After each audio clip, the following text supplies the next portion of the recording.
ஸ்ரீ குருபியோ நமக. தென்னாடுடைய சிவனே போற்றி, எந்நாட்டவர்க்கும் இறைவா போற்றி. பெரிய புராணத்தில் 63 நாயன்மார்களில் முருகன் நாயன்மாரை பற்றின சரித்திரம் தான் இன்றைக்கி பார்க்க போகிறோம். திருத்தொண்டர் தொகையில் முருகனுக்கும் அடியேன்னு சுந்தரமூர்த்தி சுவாமிகள் பாடியிருப்பார். முருகன் நாயன்மார் சோழ நாட்டில் காவிரி தென்கரையில் திருப்புகலூருங்கிற திருத்தலத்தில் ஒரு பிராமண குலத்தில் பிறக்கிறார். இந்த ஸ்தலத்தில் மூலவர் அக்னிபுரீஸ்வரர், வர்த்தமானேஸ்வரர்னு காலத்தை குறிக்கிற தெய்வமாகவும் சிவபெருமான் இங்கே இருக்கார். அம்பாள் கருந்தாள் குழலி சூலிகாம்பாள்.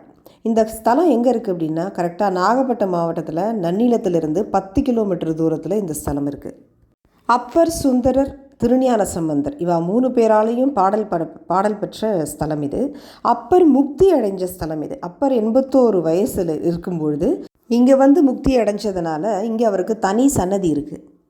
இதே கோவிலில் நம்ம சுந்தரமூர்த்தி சுவாமிகளுடைய சரித்திரம் பார்க்கும்போது பார்த்தோம். சுந்தரமூர்த்தி சுவாமிகள் இங்கே ஒரு தடவை வந்து பொருள் வேண்டி சிவபெருமான பதிகம் பாடுவார். ஆனால் சிவபெருமான் எந்த விஷயம் எதுவும் சொல்லாமல் மௌனமாக இருப்பார். அன்றைக்கி ராத்திரி சுந்தரமூர்த்தி சுவாமிகள் ஒரு செங்கலை தலையில் வச்சுட்டு படுத்து தூங்கிடுவார். அடுத்த நாள் காலம்பரை எழுந்து பார்த்தா அந்த செங்கல் தங்க செங்கலாக மாறி இருக்கும். அப்பேற்பட்ட ஆச்சரியம் நடந்ததும் இதே ஸ்தலத்தில் தான். இந்த திருப்புகலூர் க்ஷேத்திரத்தில் தான் முருகநாயனார் புஷ்ப கைங்கரியம் பண்ணார். புஷ்ப கைங்கரியம் ரொம்ப வசதியான விஷயம். அரவிந்தர் ஆசிரமத்தில் எல்லாருமே பாண்டிச்சேரி போயிருப்போம். அன்னை அரவிந்தரை தரிசனம் பண்ணியிருப்போம். அன்னை என்ன சொல்கிறான்னா, பூக்கள் எல்லாமே தேவதைகள். பகவானை அடையிறதுக்கு பூக்களை கொண்டு வழிபாடு பண்ணினா நிச்சயமாக பகவானை சுலபமாக அடையலாம் அப்படிங்கிற அன்னை வந்து எல்லா பூக்களையுமே தேவதைகள்னு சொல்கிறான். நமக்கும் பகவானுக்கும் இடையில பூக்கள் ஒரு பாலம் போல் இருக்குது. அதனுடைய மென்மை தன்மை, அதனுடைய சுகந்தம் எதுலேயுமே வராது. பூக்கள் வந்து அப்படி நம்ம பகவான்கிட்ட நம்மளை கொண்டு சேர்க்குற ஒரு விஷயமா இருக்குது. நிறையா மகான்கள் புஷ்ப கைங்கரியம் பண்ணினவா தான். பெரியாழ்வாரை சொல்லணும்னா, பெரியாழ்வார் வந்து கருடனுடைய அவதாரமேன்னு சொல்கிறா. புஷ்ப கைங்கரியம் பண்ணுறதுனால சீக்கிரமாக பகவானை அடையலாம். அவருக்கு புஷ்ப கைங்கரியம் பண்ணி அவருக்கு ஆண்டாள் கிடச்சா. ஆண்டாள் ஒரு குழந்தையாக கிடச்சா. தாயாரை எடுத்து வளர்க்கக்கூடிய ஒரு பாக்கியம் பெரியாழ்வாருக்கு கிடச்சிது. அதே புஷ்ப கைங்கரியத்தினுடைய கிருப்பையினால் சீக்கிரமாக ஆண்டாள் பகவான் அடைஞ்சான். இப்படி பல மகான்கள். பாண்டியபுர சரித்திரத்தில் சாவத்தமாலின்னு ஒரு மகான். அந்த சாவத்தமாலியோட ஒரே வேலை பூக்களை பறித்து பாண்டுரங்கனுக்கு மாலையாக தொடுத்து போடுறது. இதை தினமும் வழக்கமாக வச்சுட்டு வந்தார். ஒரு நாள் பாண்டுரங்கன் இவருக்கு தரிசனம் கொடுக்கணும்னு நினச்சி இவரை தேடி இவர் இருக்கிற அந்த தோட்டத்துக்கு, நந்தவனத்துக்கு அவரே வர்றார். பாண்டுரங்கன் நேராக வந்து காட்சி கொடுக்குறார். பாண்டுரங்கன் பின்னாடியே நாமதேவரும் ஞானேஸ்வரரும் வர்றார். இந்த 2 மகான்களையும் பார்க்கக்கூடிய ஒரு பிராப்தமும் அவருக்கு கிடச்சிது. பாண்டுரங்கனுடைய தரிசனம் கிடச்சிது. இப்படி அந்தளவுக்கு பூக்கள் வந்து அவ்வளோ சீக்கிரம் நம்மளை சுவாமிகிட்ட கொண்டு போகும். சுவாமி அப்பருக்கு சொல்கிறார், நமக்கு வாழ்த்துறதுக்கு, பகவானை வாழ்த்துறதுக்கு வாய் கொடுத்துருக்கார். பகவானை பாடுறதுக்கு, அவரை நினைக்கிறதுக்கு மனசு கொடுத்துருக்கார். நமக்கு சிரம் கொடுத்துருக்கிறதே பகவானுக்கு நமஸ்காரம் பண்ணுறது தான். அதே மாதிரி நமக்கு கைன்னு ஒன்று கொடுத்துருக்கிறதே சுவாமியை பூ போட்டு நமஸ்காரம் பண்ணுறதுக்கு தான் இந்த கைகள் இருக்குது அப்படின்னு சொல்லி அப்பர் சொல்கிறார்.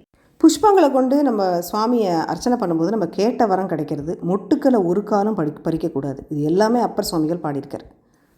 பூக்களை தொடுக்கணும்னா அது நார்களை கொண்டு தான் தொடுக்கணும். நூலை கொண்டு தொடுத்தா அவ்வளோ விசேஷமாக இருக்காதான். ஒரு தடவை என்னாச்சு, சந்திரமௌலீஸ்வர சுவாமிகளுக்கு ஒரு பக்தர் நிறைய பூக்கள் எடுத்துகிட்டு வந்தார். கூடையாக பூக்கள், விதவிதமான பூக்களை தொடுத்து எடுத்துகிட்டு வந்தார். ஆனால் அவருக்கு தெரியாது, சந்திரமௌலீஸ்வர சுவாமிகளுக்கு நாரில் தொடுத்த பூவை மட்டும்தான் போடுவா, மற்ற எதுவுமே போட மாட்டான்னு. அவர் அங்கே இருந்து பூஜை பண்ணுறவர் என்ன சொல்லிட்டார், இது எல்லாமே நூலில் தொடுத்துருக்கு, நாங்கள் போட மாட்டோம் அப்படின்னு சொன்னோடனே அவருக்கு ரொம்ப மனசு கஷ்டமாக போயிடுது அந்த பக்தருக்கு. அப்போ என்ன ஆகிடுச்சு, இது மகாபரிவா அந்த பக்கம் வரார். வந்த உடனே இது என்ன இவ்வளோ பூக்கள் இருக்குது அப்படின்னு கேட்ட உடனே அவர் சொல்கிறார், இந்த மாதிரி நூலில் எடுத்துன்னு வந்துட்டார், அதான் அப்படியே வச்சிட்டோம் அப்படின்னு சொன்னேன். அதனால் என்ன, சுவாமிக்கு போடக்கூடாது, நான் போட்டுக்கிறேனே அப்படின்னு அவர் வந்து உட்காந்துட்டார். அத்தனை மாலையும் எடுத்து ஒத்தொத்தராக வந்து அவருடைய கழுத்தில் போட அதை எல்லாத்தையும் வாங்கிட்டார். அங்கேயே உட்காந்துட்டு அந்த பக்தர் அதை பார்த்துட்டு அப்படியே அழுதுட்டார். சந்திரமௌலீஸ்வரான்னு சில பேர் கத்துறா, சில பேர் ஸ்ரீனிவாசான்னு கத்துறா, சில பேர் மகாதேவான்னு கத்துறா, மீனாட்சி அப்படின்னு கத்துறா சில பேர். இப்படி எல்லாருக்கும் ஒரு பாவம் வந்துடுது. அப்படி இதை விட ஒரு பெரிய விஷயம் அந்த பக்தருக்கு என்னவாக இருக்க முடியும்? குருநாதர் வந்து நம்ம எதை கொடுத்தாலும் ஏற்றுக்கிறாருங்கிறதுக்கு இது ஒரு பெரிய பிரமாணம். பூக்கள் ஒன்றும் சாதாரண விஷயம் இல்லை. நமக்காக பகவான்கிட்ட ரெக்கமெண்ட் பண்ணுற ஒரே தகுதி பூக்களுக்கு தான் இருக்குது. இது வந்து நம்ம சாதாரணமாக தொடுத்து போற்ற முடியாது. இந்த பூக்களை முருகநாயனார் சிவ ஆகமத்தில் சொல்லப்பட்டபடி பறிப்பாராம். பூக்கள் வந்து மரத்தில் பூக்கிற பூக்கள், கொடியில் பூக்கிற பூக்கள், செடியில் பூக்கிற பூக்கள், அப்புறம் தண்ணீரில் பூக்கிற பூக்கள், இப்படி விதவிதமான பூக்களை எதோட சேர்க்கணுமோ அதை மட்டும் சேர்த்து 4 வகையான பூக்களையும் விதவிதமாக தொடுப்பாராம். இப்படி பறிக்கும்போது பூக்களை மூந்துட்டோன்னா அது வந்து சுவாமிக்கு சமர்ப்பணம் பண்ண முடியாது, அது அது தகுதியை இழந்துடும். அதனால் மூக்கில் துணியை கட்டிட்டு பறிப்பாராம். அப்படி தொடுக்கும்போது ஓம் நம சிவாய மந்திரத்தை சொல்லிகிட்டே தொடுப்பாராம். 6 காலத்துக்கும் 6 வகையான பூக்கள், 6 வகையான பூஜைக்கும் இவர் வந்து மாலை கட்டி போடுவார்.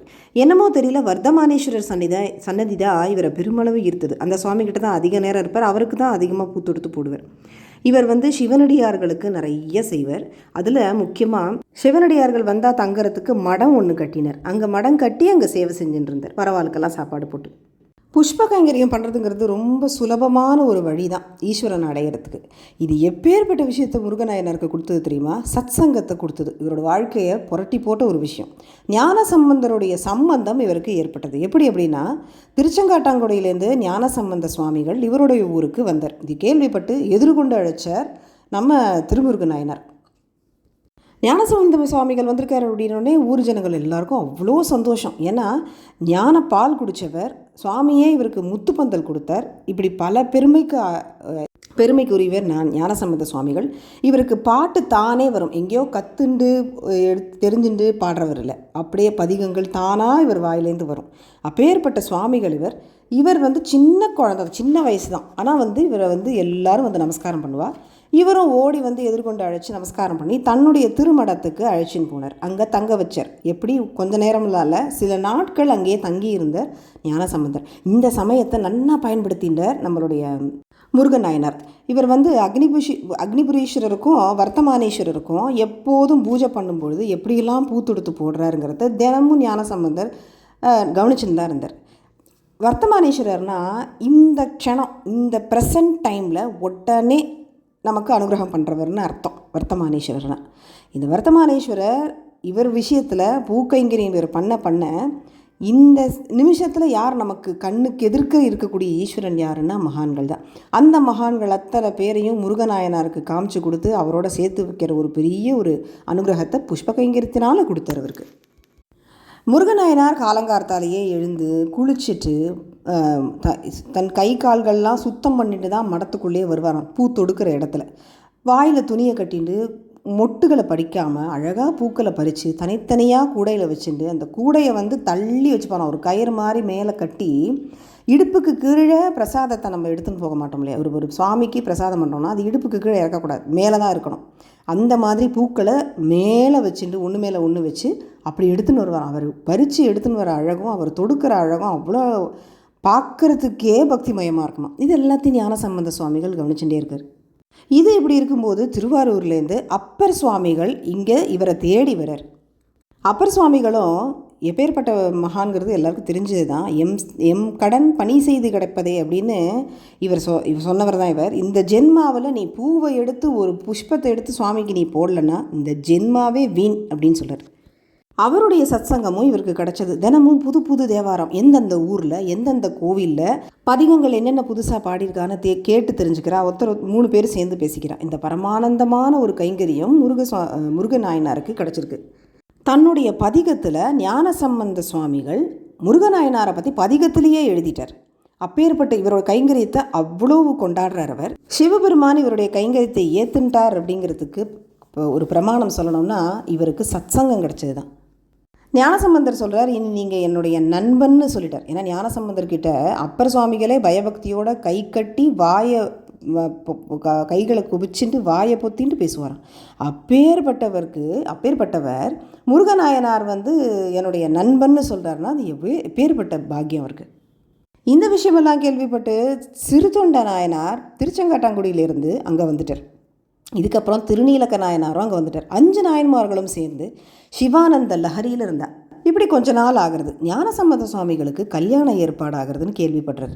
அப்போ ஒரு மகானோட கல்யாணமாக இருக்கிற பட்சத்தில் எப்பேற்பட்ட பகவானுடைய அனுகிரகத்தில் அந்த கல்யாணம் நடக்கும். அதில் போய் ராதா கல்யாணத்தில் சில ராதா கல்யாணம் சீதா கல்யாணம்லாம் நம்ம கூப்பிடாமலே கூட போகலாம். ஏன்னா பகவத் சம்மந்தமான விஷயம். அப்படியே அதே மாதிரி மகான்கள் சம்மந்தப்பட்ட விஷயத்துலையும் நம்ம கூப்பிடாமலே கூட போகலாம். இது நமக்கான அனுகிரகமே தவிர இது நமக்கு யாரும் கூப்பிடணும்னு நம்ம எதிர்பார்க்கவே கூடாது. அப்படி இருக்கும்போது ஏற்கனவே முருகன் நாயனார் வந்து போகலாங்கிற ஐடியாவில் தான் இருந்தார். அப்படி இருக்கும்போது இவருக்கும் கரெக்டாக அழைப்பு வருது.